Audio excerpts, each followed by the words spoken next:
And now it's time for Power of Prophecy with your host, former professor at the University of Texas at Austin, career United States Air Force officer, and best-selling author, Texe Mars.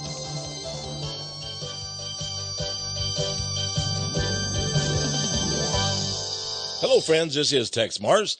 Welcome to another edition of Power of Prophecy. The book of Revelation tells about many horrible events to occur. Plagues, murders, wars. I believe we're in that great period of tragedy and chaos. Today we're going to talk about terror, horrible, unspeakable, almost terror. Terror that rises up in the hearts of every man, every woman, when they see it in photos, when they read it in print, when they hear it from another human being, when it's true. Today we're going to be talking about truth. I promised you we would be talking about the CIA report of about 6,000 pages that was being looked over, and much of the information in it was being redacted, that is, withheld from view.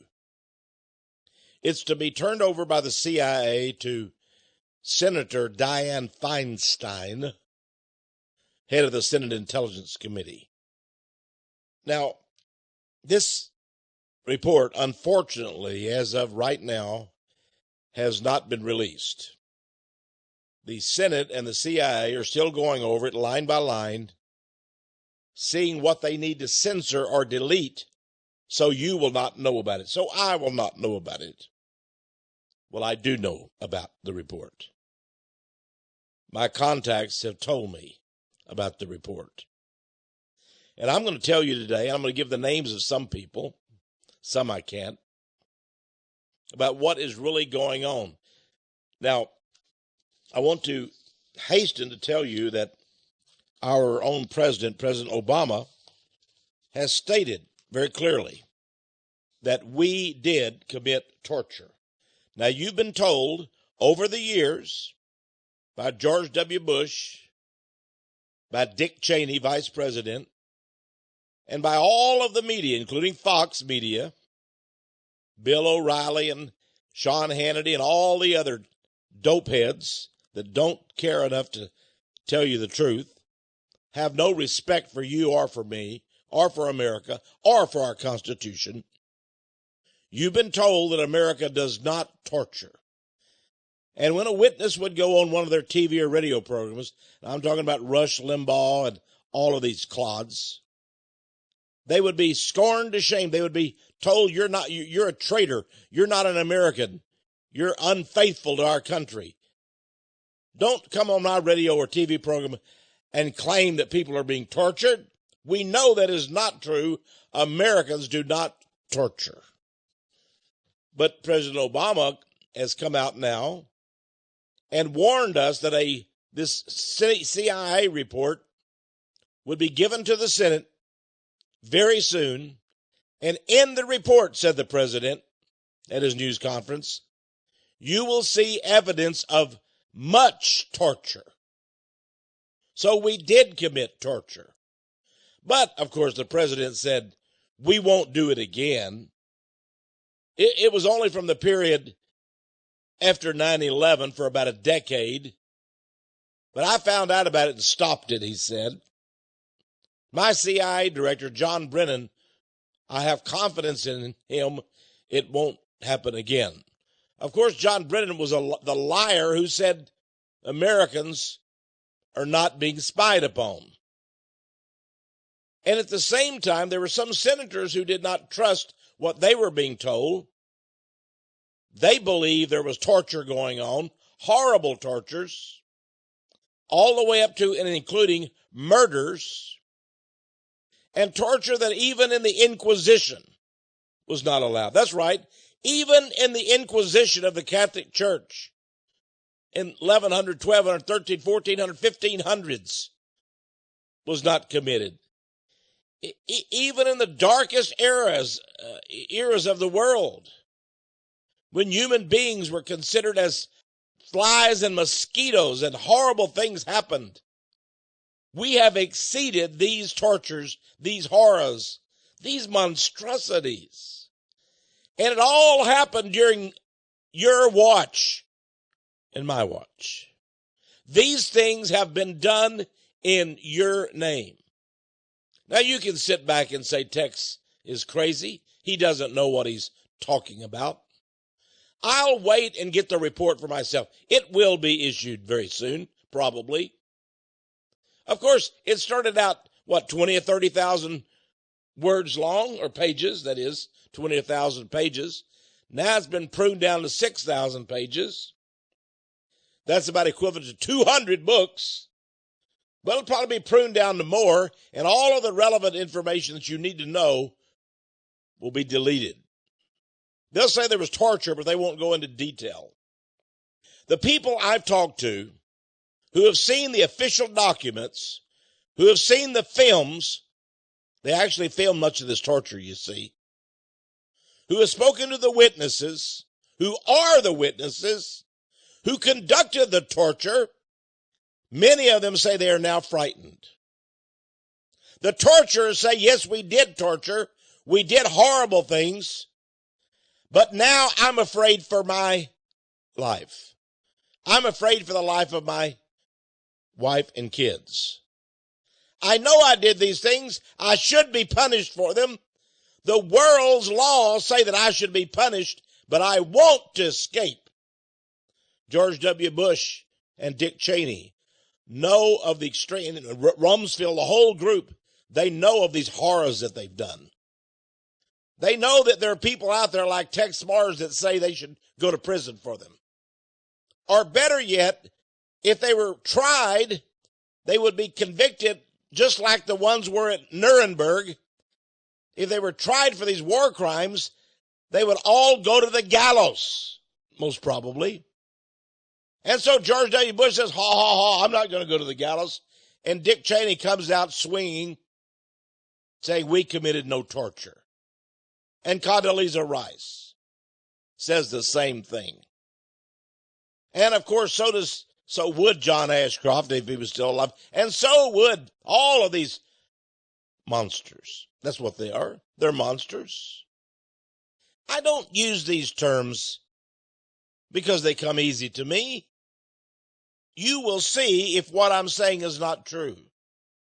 Now, first I want to get to some testimony of such men as Seymour Hersh, H-E-R-S-H. Seymour Hersh is a very famous man. He was the man who exposed the My Lai massacre, when hundreds of young children, aged parents, aged grandmothers and grandfathers, innocent civilians, unarmed, were herded together and murdered by U.S. Army personnel, including Lieutenant William Calley. But it was something that was ordered to do, and there were others involved that never got prosecuted. Seymour Hersh found out about this and ended up writing about it. And then the American people simply could not believe it. And finally, William Calley was let go free. He did not pay for his crimes. Because the American people during the Vietnam War were so incredulous. We were so shocked. The American people refused to believe these things occurred, but of course they did. Seymour Hersh, of course, writes for the New Yorker magazine, and in many of his articles have been published in the New York Times and other publications. He's known as one of the most honest and courageous writers in the entire world, and many in the Defense Department and the military have gone to him with details. And he then has been writing some, at least, but even he has been shut up recently on what I'm telling you today. But let me tell you what Seymour Hersh talked about in a keynote speech to the ACLU back in 2004.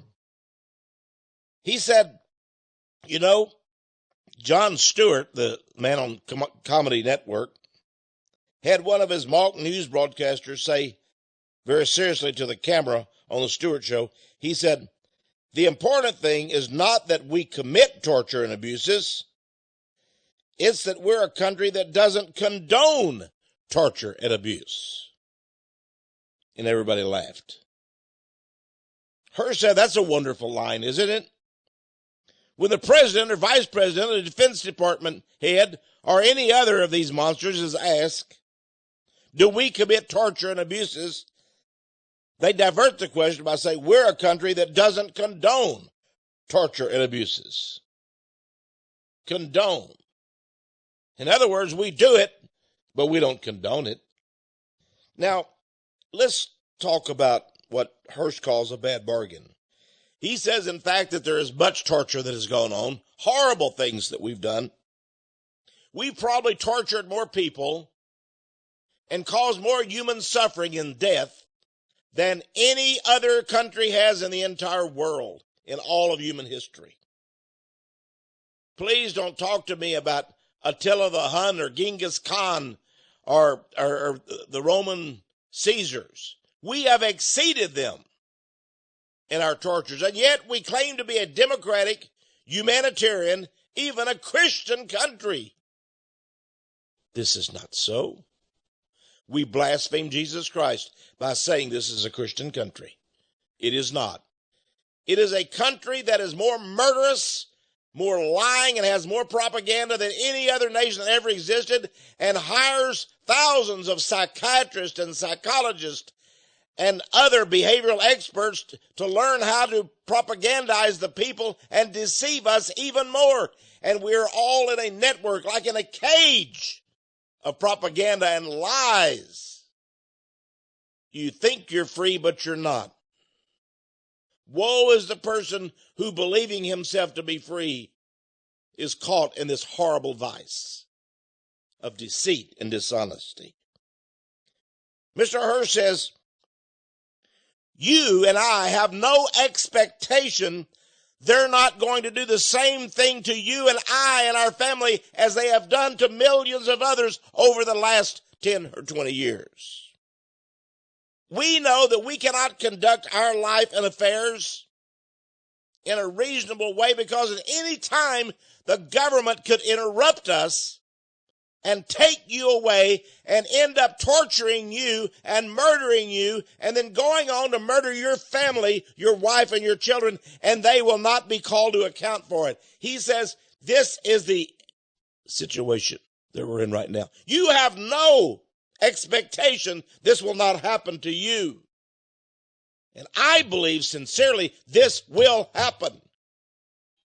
Paul Craig Roberts, who was a member of the Reagan administration, is older now, but he keeps writing essays online.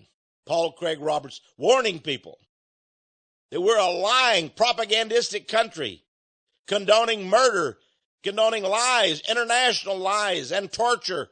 And he says in his last essay, this is a man that is not a scaremonger, he's not a fearmonger, but he wrote the last line, and it shocked me so much.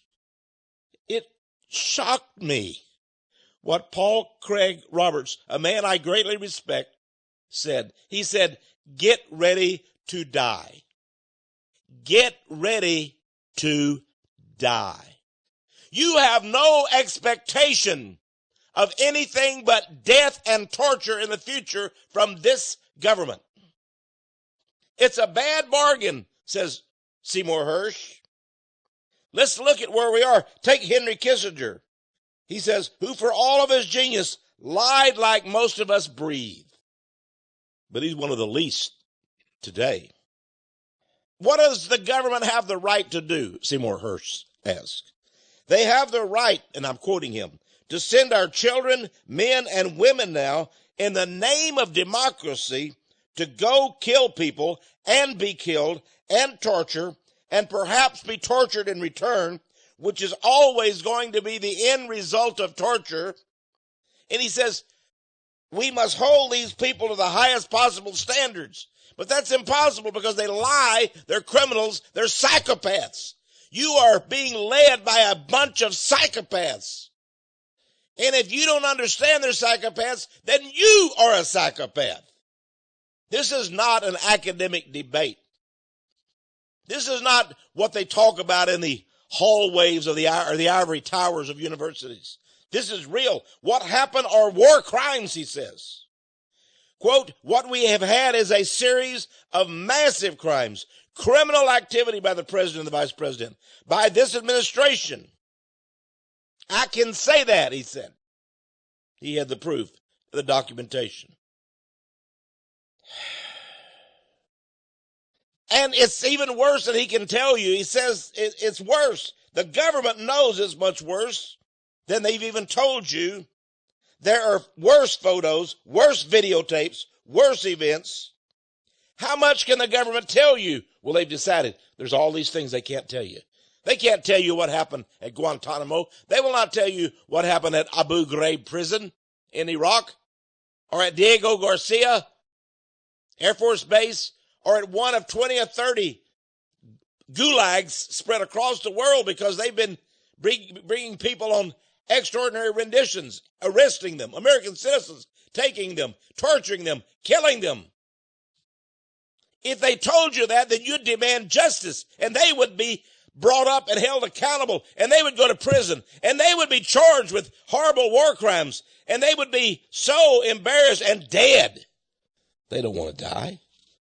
So that we have hundreds and hundreds of Americans at the highest level, president, vice president, secretary of defense, congressmen, senators, who are all liars, who are murderers, who need to be brought up, but they say we don't want the American people to know, or the American people will make us accountable. Well, Seymour Hersh asked, is this a bunch of cultists? Have we got a Manson cult? Charles Manson cult at the highest levels? Well, we can't call it a Charles Manson cult, can we? I mean, they look so much more respectable. They wear nice suits.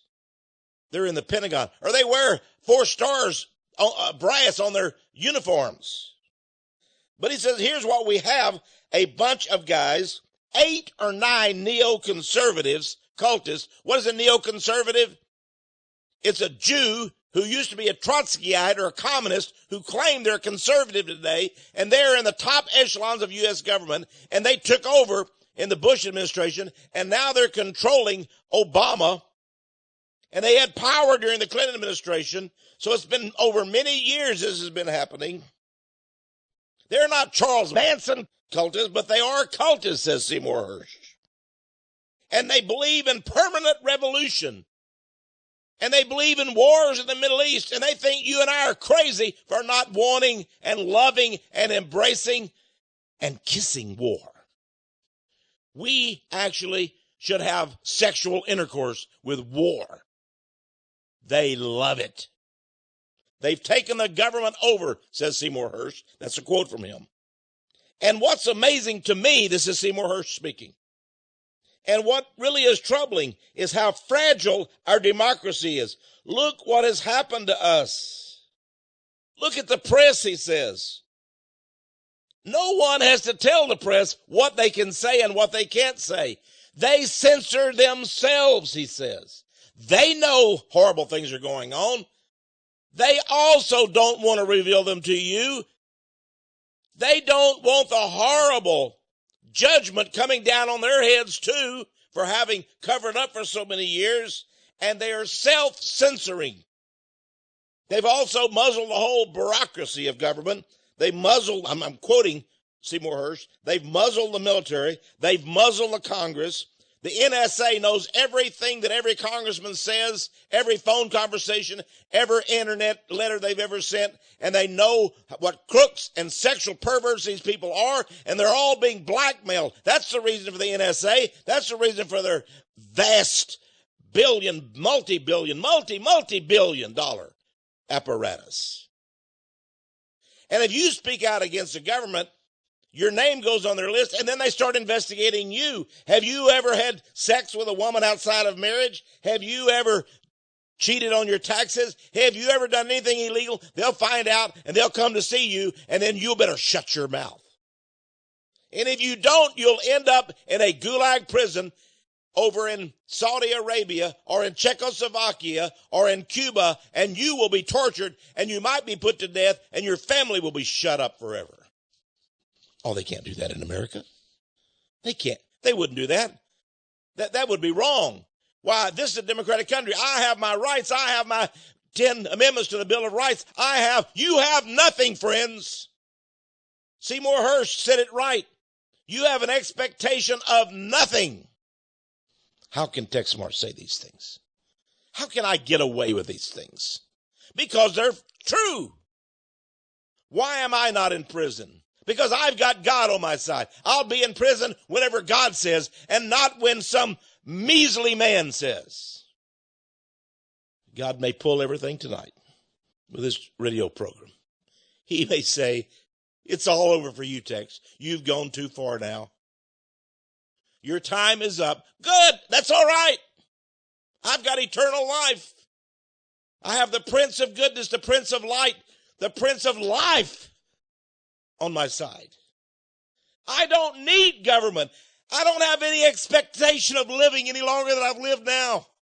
I've lived 70 years. Probably past whatever most men should have.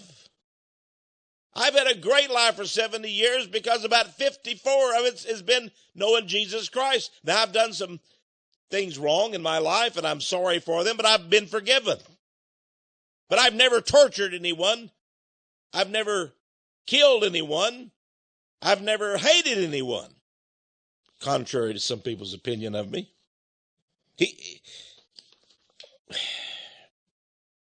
Let's go on now and go past. He has so much to say. Let me go quickly in his speech to what he said about Abu Ghraib. Remember, at Abu Ghraib, they found atrocities going on. And, of course, all of these were covered up by our generals, by our diplomats, and by the President of the United States, who knew they were going on, who had seen pictures, videotapes of this torture. Now, let me just read to you what Hersh says here. What they did at Abu Ghraib, and by the way, he saw the videotapes. Military men secretly, covertly have shown him these things.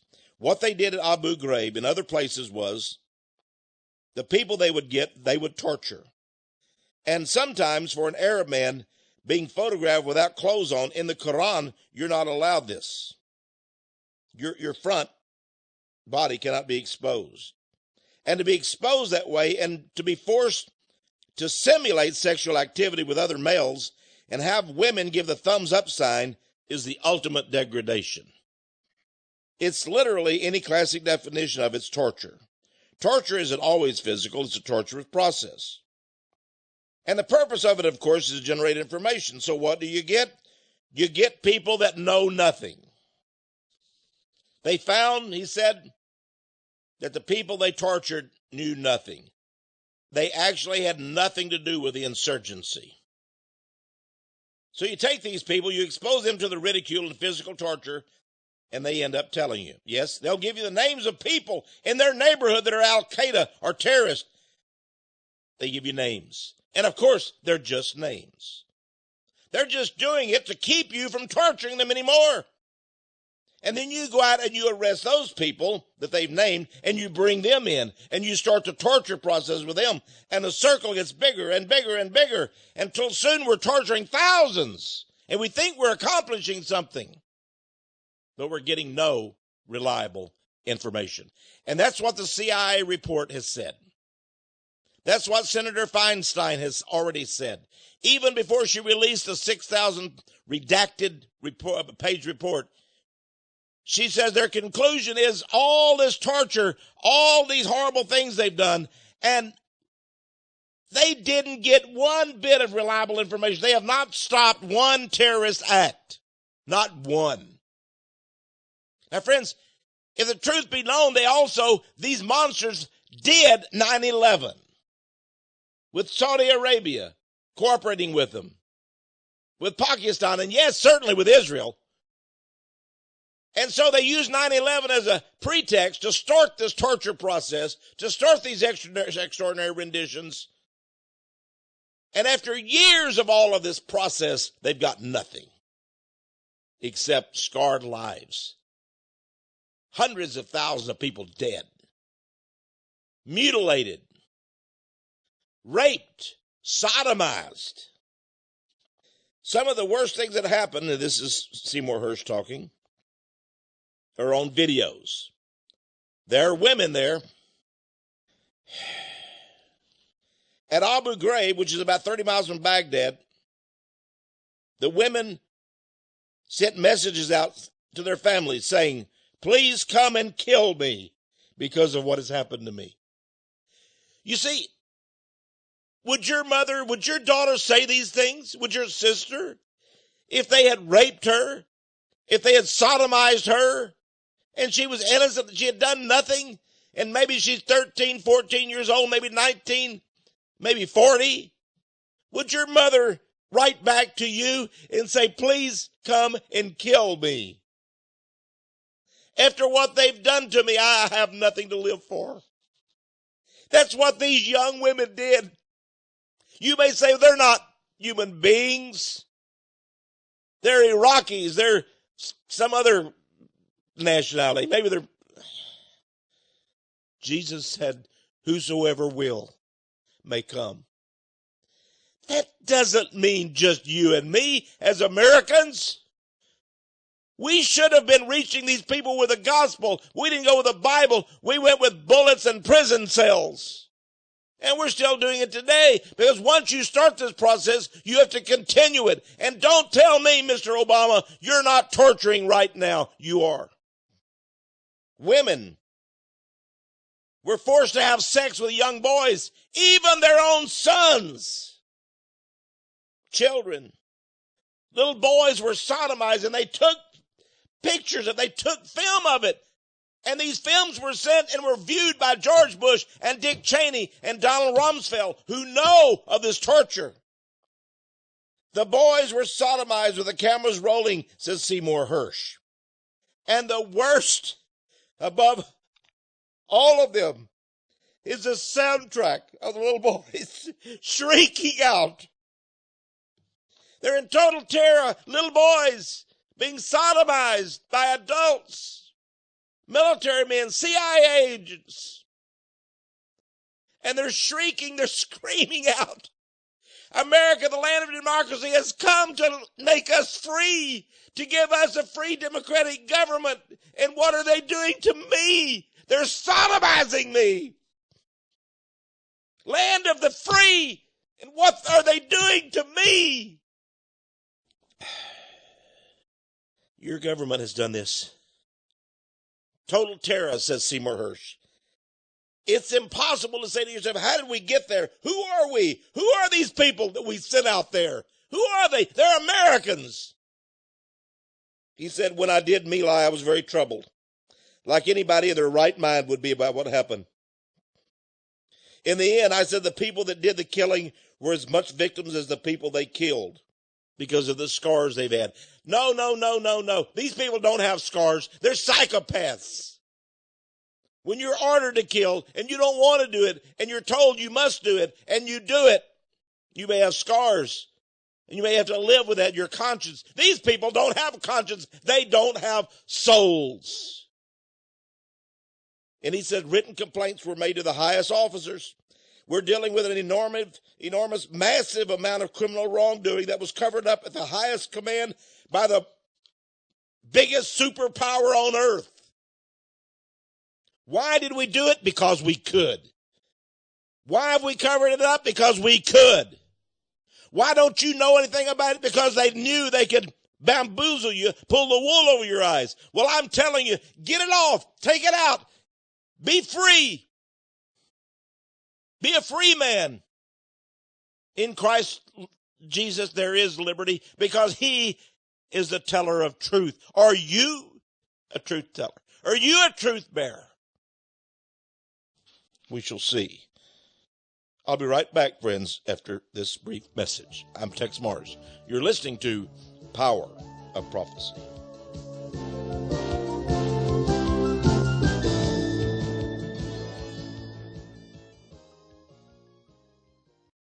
This is Tex Mars. My friends, I want to tell you about a need that we have, and it's a great need. As you know, we have a project that we support here in the ministry, we help the kids and some of the house parents, but the boys and girls from the age of 2 or 3 up to, 18, they go into high school, to college, at the Texas Children's Home. We take up an offering, and it is now that I want to ask you to give to this offering. I do this once a year, and I pledge to you again, by my honor, not 1 cent of what you give for these kids will go to this ministry. Not 1 cent will be used for administration. Not 1 cent will go to anybody but directly to the kids. We don't even give it to the children's home for their administration. We give it directly to the kids. Now, we have just given, I think it's $75 each. To how many kids, Jerry? I think there were, we'll give you the exact number in a letter to you, but we, I think there was like 30 kids, 40 something. Okay. I'm sorry, I don't have the exact number, but we require them to give us a list of the kids, and we process these $75 love gifts for each kid, and we give them a gift certificate to Walmart or Target or somebody like that. And we do it right about 2 weeks before school, when they have this non-tax day here in Texas. And we've already heard back from the house mothers and fathers, and they say the kids were absolutely thrilled out of their mind. Now, $75 may not seem like much to you, friends, but they're able to buy clothes, a new dress, a new pair of pants, shoes. They're able to buy school supplies, a little backpack. They've got $75. They can go buy whatever they want to at Target or Walmart. And they can go to school, be as proud as the other kids. They're already at a great disadvantage. They have no parents that take care of them. They're in this children's school, and they go to public school. They put them in public school, and they pick them up every day. And you know they must be ostracized probably, and it's a terrible thing for them. But we give them clothes and school supplies. So they start out sort of like the other kids do. Now, when I was a child, I was very poor. I remember one time in all my years in school, up to the time I graduated from high school, when up to the 9th grade, let's say, when I think my mother, right before school, came home from a store she had gone to, and she had bought me a couple pairs of pants and a couple of shirts and a new pair of shoes and some socks. And I was like out of my mind. I said, I'm going to be able to dress up like new for school. One time she did that. Well, we've done this to these kids for several years now. And at Christmas time, we also have an offering and help them as well. Well, I want you to know we're going to continue this. Every cent you send us goes into that great mission. I don't care if some of you want to give directly, give to the Texas Children's Home. We'll give you the address if you ask us for it. We've had some do that, but we will be your agent, and we'll take care of it. And we have this project, and we're very glad of this. This was Wanda, my wife's idea, and she came to me with it, and I said, great, let's do it. We also help the kids that graduate from high school every year. I don't know whether they're going to go on to get a job or they're going to go out of that orphan's home and maybe go to college, just a few of them. And we give them a little gift, $50 or so to start off with. And as we can, we help the orphan's home as well. Now, this last year, we didn't have enough money in Power of Prophecy, but we took it out of Bible Home Church. So if you give to Bible Home Church, maybe that would be good for that too. But right now, we want to ask you to give to Power of Prophecy. And when you give, please designate whatever money you give to the children's home. Now, make out your checks to Texe Mars or to Power of Prophecy. Either one, Texe Mars or Power of Prophecy. But in the little, down every check has a little for, F-O-R at the bottom, little line, but for the children, for the kids, for the Texas Children's Home. You let us know. We watch very carefully, and we make up a list, and we put all of those checks, all of those money orders, and cash, if you send cash, we'll all put it in a separate account. And every cent will be accounted for, and every cent will go toward these kids. How about that? I told you about some years ago what made me cry was the little person who wrote and said, "Thank you, Mr. Mars. I went to Walmart and it was very cold. We just had a big cold snap that came early that year." She said, "I was so happy. I bought a jacket, a coat, and I didn't know what I was going to do. My old coat didn't fit me anymore. I didn't know what I was going to do. And then your money came to me, and I was able to buy me a new coat." I thought of a coat. Have you ever been to school and you had to go without a coat? You wore maybe a short sleeve shirt even, or a T-shirt, but without a coat. I did. I didn't have a coat. I didn't have a jacket. I didn't even have a sweater. And the teacher sometime would rail at me, "Where's your coat, Tex?" I forgot it. I lied. I was 6, 7, 8 years old. I shouldn't have lied, but I did. I was so embarrassed. Everybody had a coat, but I didn't even have a jacket.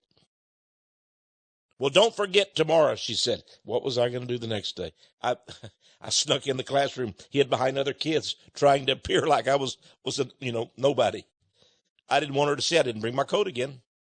I didn't have one.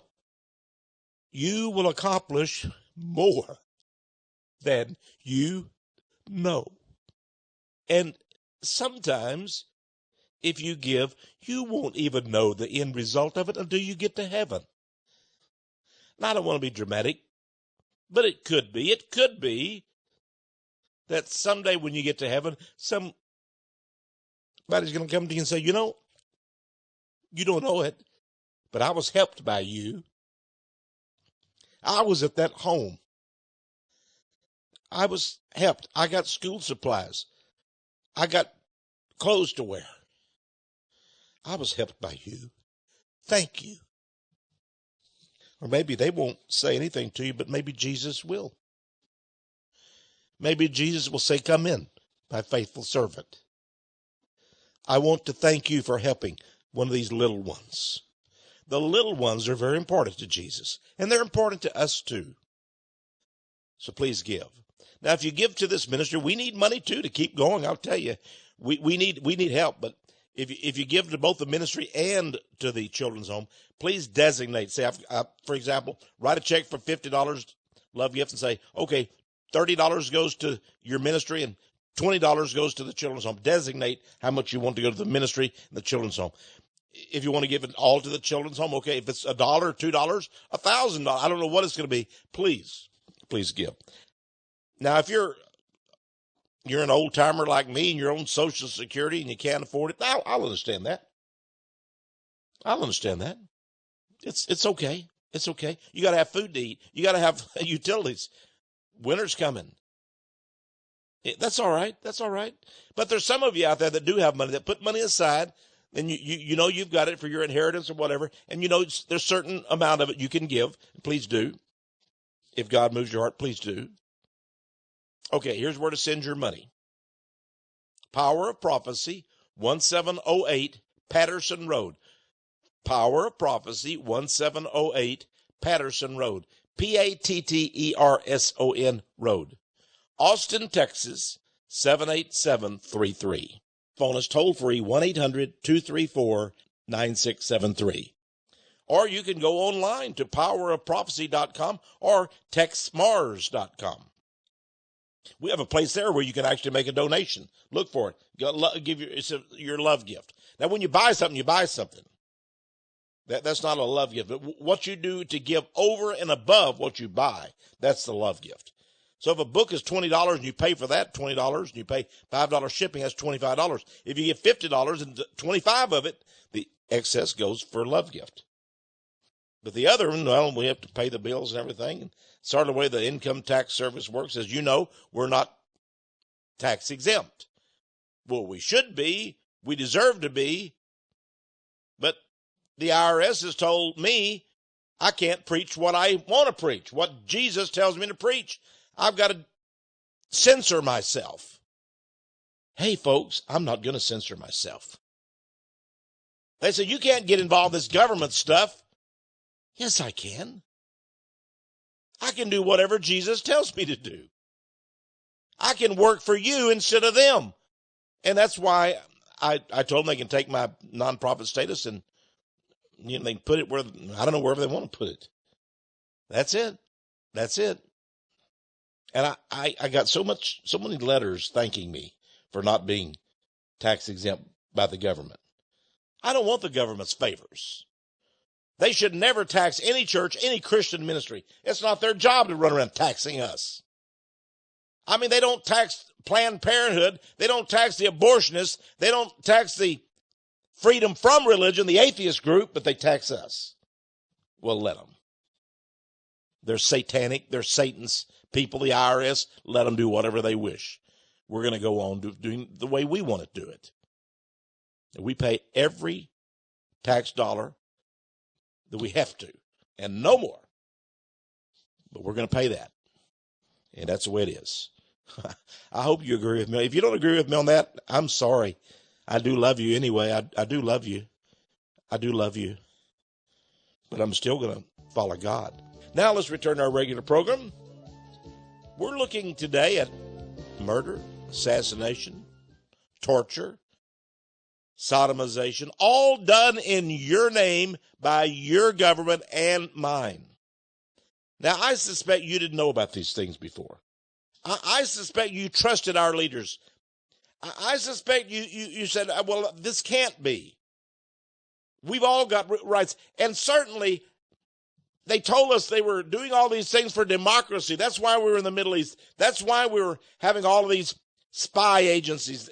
And that's why we have all these gulag prison camps around the world. In fact, you probably are saying, I didn't even know we had those gulag camps. I understand you're not guilty until you find out about it. And then you're guilty. Now, when these things came out at Abu Ghraib, the House and Senate called up the presidential leaders. They called the Defense Department Secretary, Donald Rumsfeld, to come and testify. And he went. Now, let me read to you from CNN, a report by John Byrne and David Edwards about how they lied.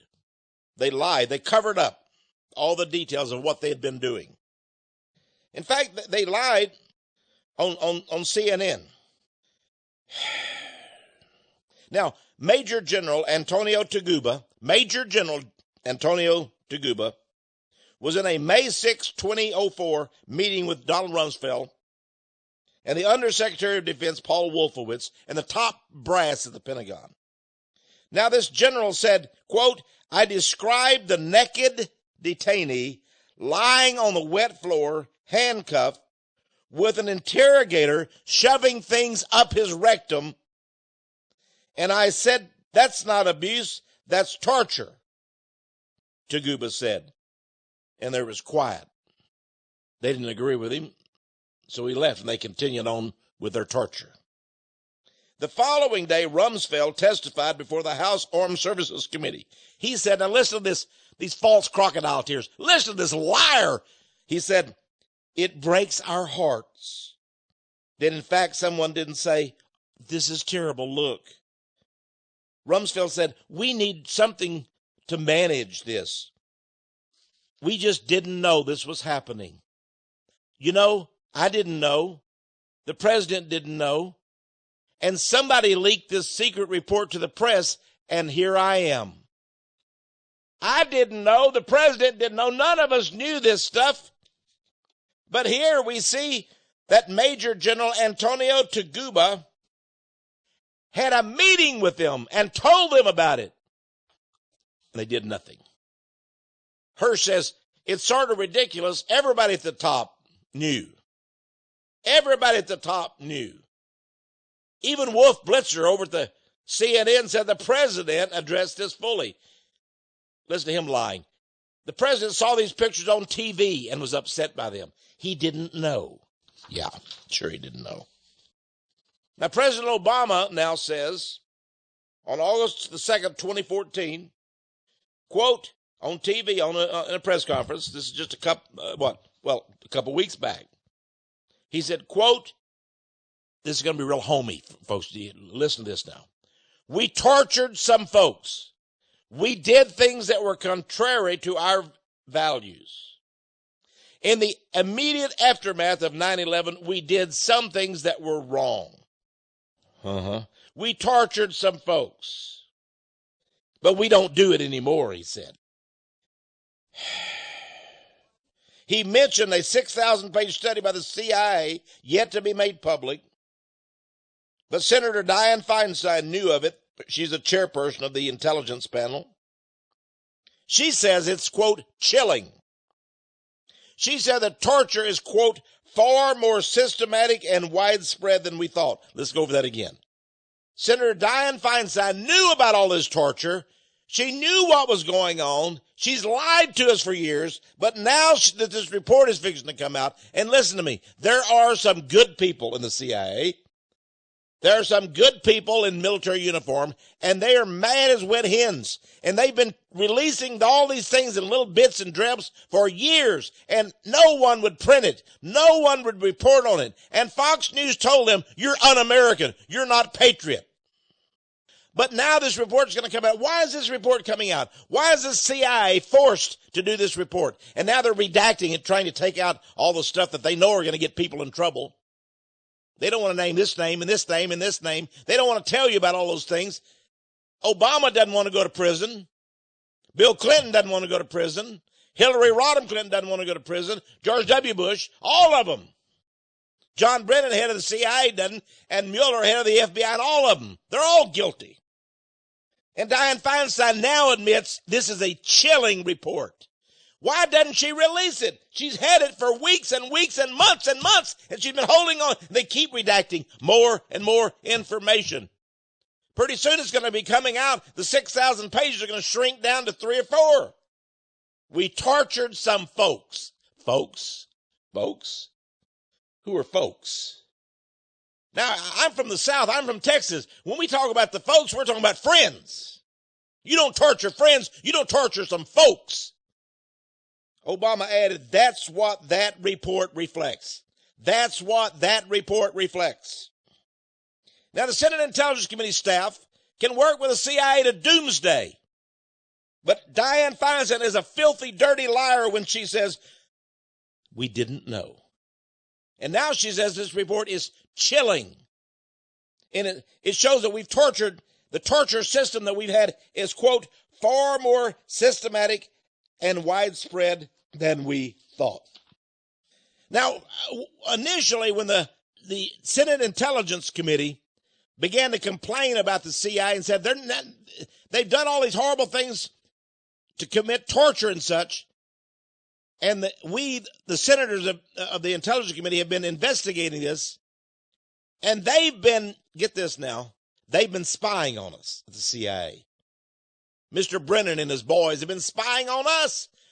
They're spying on the U.S. Senate. Of course they are. The NSA does it. The CIA does it. They know everything that goes on. They spy on Angela Merkel over in Germany, on Mr. Cameron, and head of the government in Great Britain. They know everything that happens. And John Brennan came out before this report, of course. This is about a year back when Senator Feinstein claimed that Brennan and the CIA were spying on the U.S. Senate. Listen to what he said. I am deeply dismayed that some members of the Senate have decided to make spurious allegations about CIA actions that are wholly unsupported by the facts. That's what he just said to initially counter the senator's claim. I am deeply dismayed that they're lying about the CIA. This is unsupported by the facts. We haven't been spying on the U.S. Senate. They were trying to find out what the Senate knew. How much does the Senate know about our torture?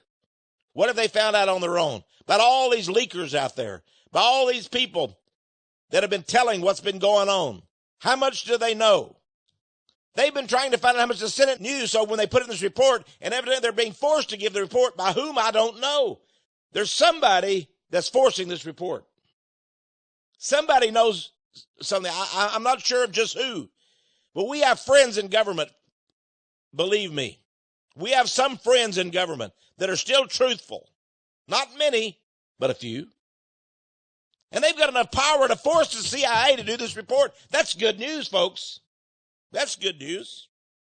Well, now the Office of Inspector General of the CIA concludes that the CIA people, quote, acted in a manner inconsistent with the common understanding. What was the common understanding? Well, we don't torture at the CIA, and we don't spy on senators. That was the common understanding that they planted in the minds of the public. Mr. Brennan planted it in the minds of the public. But the CIA's Office of Inspector General now says they acted in a manner inconsistent with the common understanding. Let me give you that in plain English. They lied. They lied. They told a dirty red lie. But that's okay, because according to Senator Saxby Chambliss, Republican of Georgia, who's vice chairman of the committee, the CIA has apologized for spying on us. They've apologized. And President Obama says, quote, I have full confidence in John Brennan. Folks, these are not crimes if nobody pays for them, if nobody is held accountable. Now we're going to get a simple little report with all these redactions in it. We're not going to know who did what, when, to whom. And John Brennan stays in office. He's the one that conducted a lot of this torture. He should be in prison. Now, why do I say he should be in prison? President Ronald Reagan signed a treaty legally requiring the United States to prosecute everyone who authorizes torture, or who even knows of it, who doesn't report it. He passed a law. Our Congress passed a law, and President Reagan signed it. It's called the Convention Against Torture and Other Cruel, Inhuman, or Degrading Treatment or Punishment. It was signed by the United States. It's a treaty, in fact. And according to the Constitution, treaties become law. Let me tell you what it says. Article 2 of this American law says, each state party, that's the United States, shall take effective legislative, administrative, judicial, or other measures to prevent acts of torture in any territory under its jurisdiction. Did we prevent this? Did we take effective measures to prevent this? No.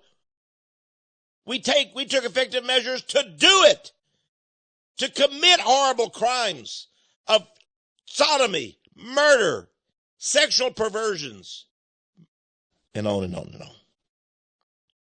Listen to what Article 2 says.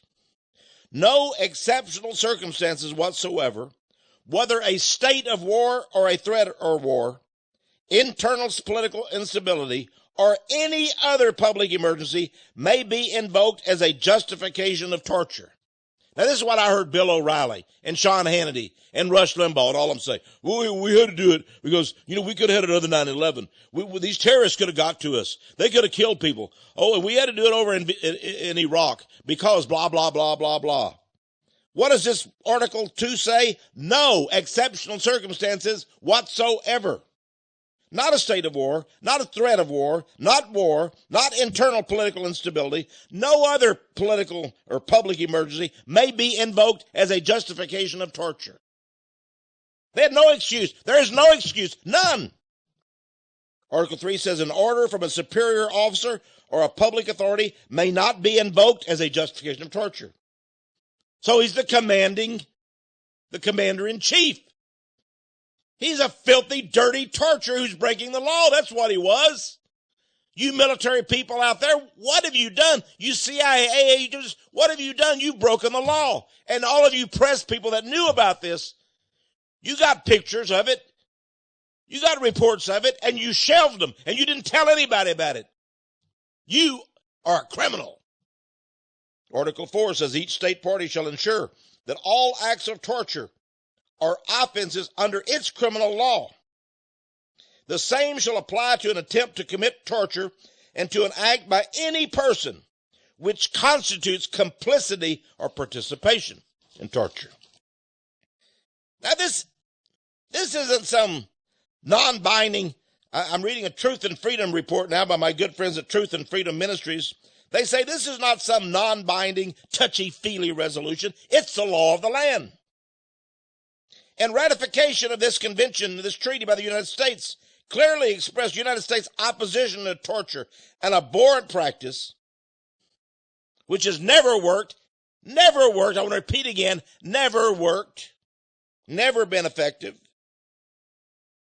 Now, the core provisions of this treaty establish a regime for international cooperation in the criminal prosecution of torturers. Each state party, that's the United States of America, is required to prosecute torturers. It is required to prosecute torturers who are found in its territory. And if we won't try them, then we must extradite them to other countries for prosecution. Now, there are numerous documented cases of prisoners being tortured to death. There's one case of an Iraqi general that was put into a sleeping bag and then stomped on. When they took him out, well, he was dead. Well, that's one less. Of course, there's the American soldier. He and his compadres went into a house where he saw a pretty Iraqi girl. He raped her. He killed all her family and raped her. And he said in his trial, yes, he was tried, I didn't consider her as a human being. Yeah, you did. You raped her. You consider her as a human being. You're a monster. There's never been any precedent in World War II, the Korean War, the Vietnam War, or any other, where the prisoners were presumed to be unlawful combatants. That's what we're told. Oh, well, these terrorists, they're not prisoners of war, they're unlawful combatants. There's no such precedent. There's no such law that talks about them being unlawful combatants. That's a nonsense statement. Torture is a crime. Now, they said, well, we did waterboard, but that's all. That's all we've done is waterboard. That's the worst. No, that's not the worst. You've had a father and a son commit sodomy on each other. A father and a son. That's what the CIA made them do. And they're men and women forced to do all kind of horrible sex acts together just for your pleasure. And many of them were killed later so they wouldn't tell. Others went home and begged their families to kill them. We didn't commit torture, though. No, you didn't, did you? It is critical we hold those who did these things, who covered up these things, to be put on trial. We must prosecute them.